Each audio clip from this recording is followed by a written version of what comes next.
what's going on, guys? Battle Nation Zimper here, back today with another video. And today, guys, we have an informative video. Today, we are going to be discussing damage types in Battle Nation. So for anybody new here or might just need a quick little reminder, here is what damage types are in Battle Nations. Just went ahead and threw it up on screen, and we're going to go ahead and read the overview. It reads, all attacks in Battle Nations have a damage type adding to the strategic depth, detail, and realism in each battle.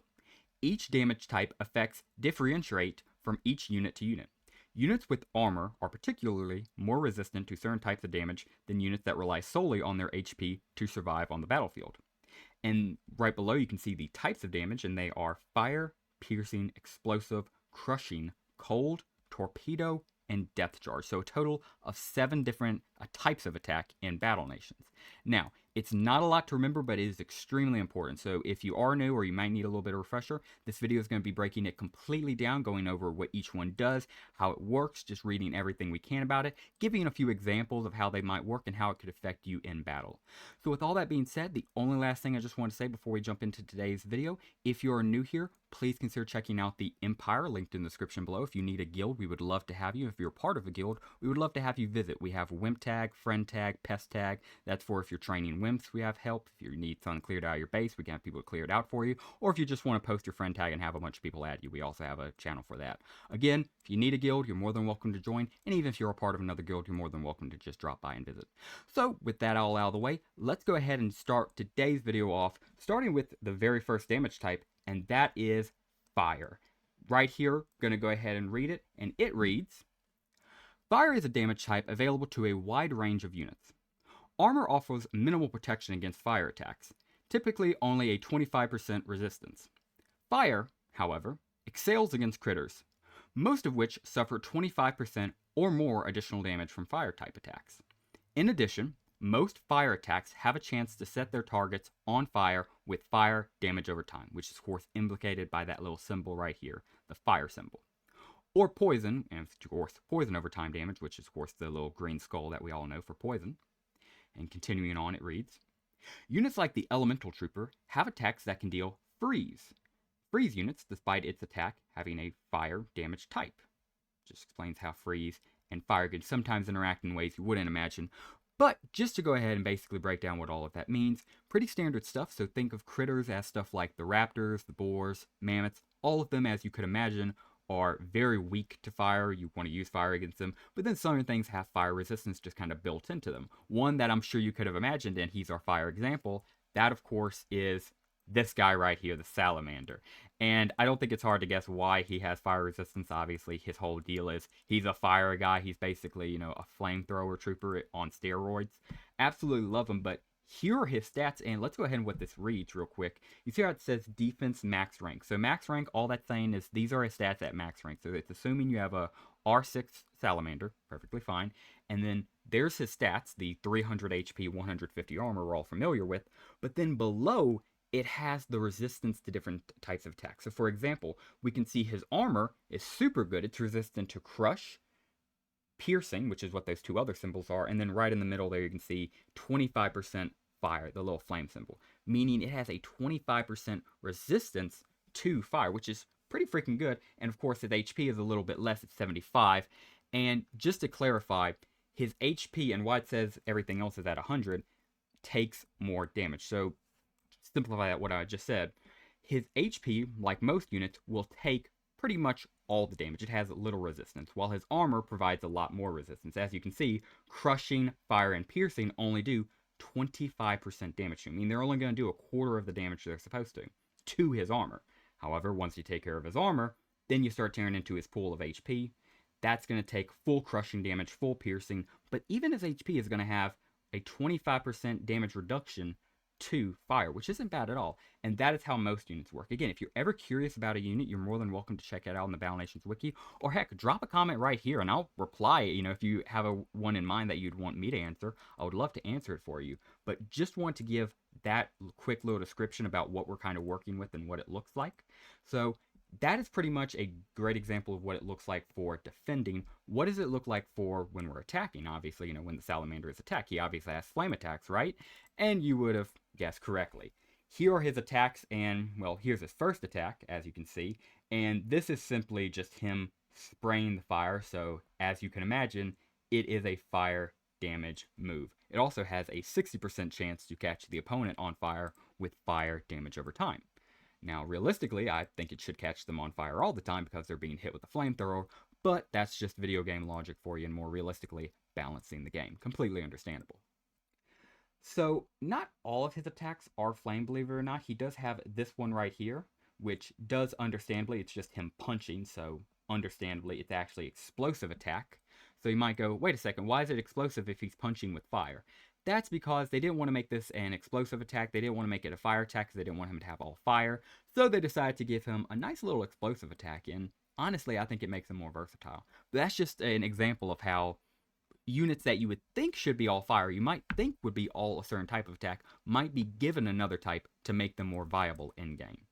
So, hope that wasn't too much. That was just the first type. If you have any questions, of course, please comment them down below. Would love to talk through any misconceptions or any confusions you might have in the comments below. Also, a lot of great people in this community. Of course, if you join the server, you're more than welcome to check out there. I would love to help you out over there. But, with that being said, I think that should just about cover it for the Salamander. Pretty much cover all we could with him. Really want to dive into him, at least being the first unit. We won't go in as depth with the others. So, just wanted to clarify that real quick.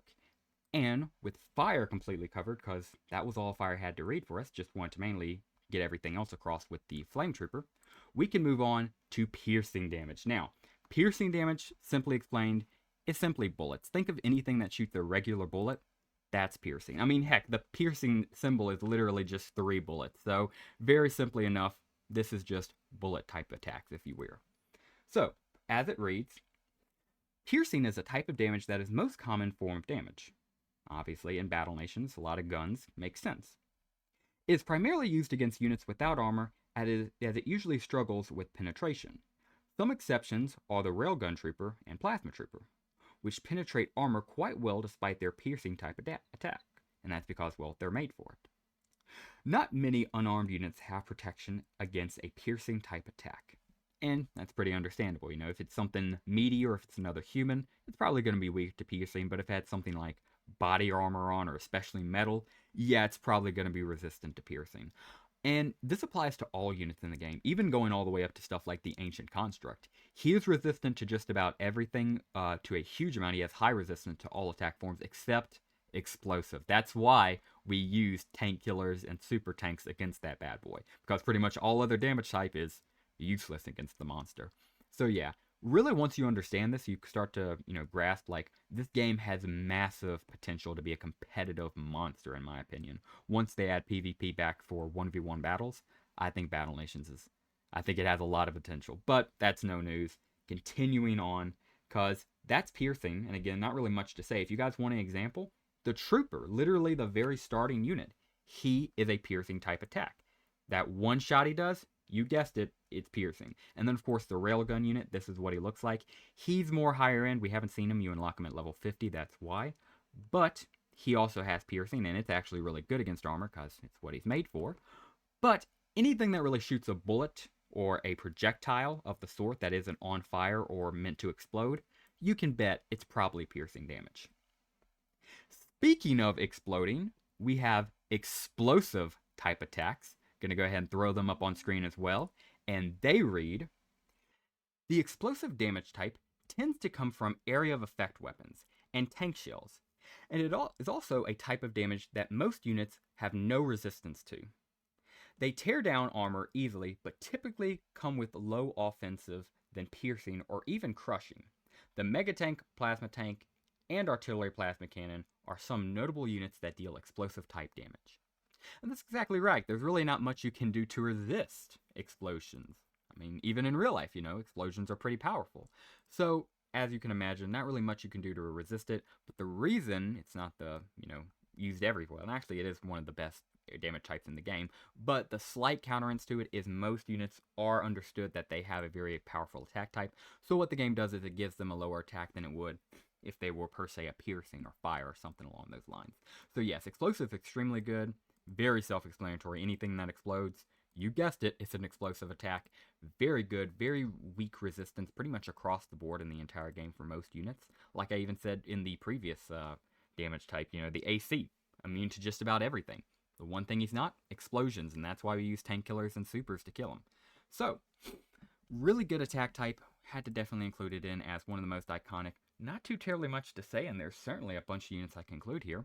I'm just going to go ahead with the Mega Tank, just since even the wiki said it's the one. Could use the Plasma Tank or Artillery, but again, we'll just keep it to the Mega Tank for now. His main shot, as you can guess, explosive. Most of his other attacks, you guessed it, explosive. That's his concept. That's pretty much the concept of most explosive attacks. Super strong, and they're balanced as such, but definitely something you want to keep in mind. Continuing right along, we have Crushing, and it reads, Crushing is a type of damage that armor tends to stand up well to. Crushing attacks genuinely do heavy damage, though many units also have resistance to it. Some type of damage dealing units with crushing attacks include the Brutal Brawler, the Mech Trooper, the Wimp, and the Imperial Peacemonger. And yes, very good damage, but pretty much the exact opposite of explosive. Good base damage, but there's a lot of units that are resistant to it. A great example, most classic example of a crushing unit, the Wimp.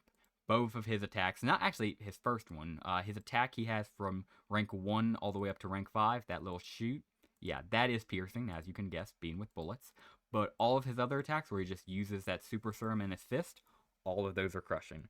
Crushing, again, if you have an animal that's stomping on something, or a super serumed wimp that's, you know, smushing something, it's probably crushing type damage. Very self-explanatory as well. And continuing right along, we have Cold, and it reads, Cold is a form of damage type introduced in patch 3.5. Only a few units have resistance to it, like the Arctic Trooper and the Arctic Tank. The Ancient Sentinel also has a slight base resistance to it. So far, the Legendary Boar is the only unit that has an attack dealing cold damage. And this is absolutely true. So pretty much no units right now have cold damage. The only unit we got in old Battle Nations that had it was this bad boy right here. OGs might remember him fondly. The Legendary Boar, one of the Legendary 4. And he had an attack that dealt cold damage particularly. It was this right here, and it was unique in the game for only doing that. So it did a pretty good freaking amount of damage on its own. But then you add the fact that it was doing cold damage, a type of damage that most units had no form of resistance to because they didn't even understand it. You know, it was a new damage type. This was pretty freaking good. I hope we see more cold type attacks and more cold type resistance in the future, because I think the concept is super basic. I mean, you know, there are blizzards, there are cold, there's a lot of stuff that you can make with cold. So I would love to see if Madrona bought this back and if they want to like really put in something with the cold. And finally, we are on to the last two, and these two are exclusively naval. So of course they were introduced with the naval update, and more importantly, they only apply to naval. So this will only apply to our ships. And starting off, we'll go ahead and read Torpedo. Got it up right here, and it reads, Torpedo is a damage type that was released in the 4.5 patch, the naval patch, and is currently only limited to naval units. Shocker. Most battleships, like the Battleship R1, have a vulnerability to torpedo-type damages, and sometimes may suffer a breach from it. Currently, the only units able to inflict torpedo damage are the Submarine Mini-Sub, Tactical Submarine, Pelican, and Reef-Powered Boat, or more specifically, the Reef Bandit Power Boat, this little guy right here. And so this is the only one I really feel I would argue has any desire to change, or I have any desire to change. If you guys have any desire to change the previous ones or this one, please let me know, of course, in the comments below. But for me, I don't know, like, here's how I feel about torpedoes, right? They're either something you don't care about, or they're the worst thing in the game. Take that guy I was just talking about, the speedboat in Reef Bandit encounters. I despise this guy with the passion, and here's why. Because when I'm fighting him early on, he has two modes. 90% of the time he takes that torpedo shot, no problem whatsoever. He hits my unit, you know, it gets a little tickle, maybe some serious damage, maybe even a breach. No problem.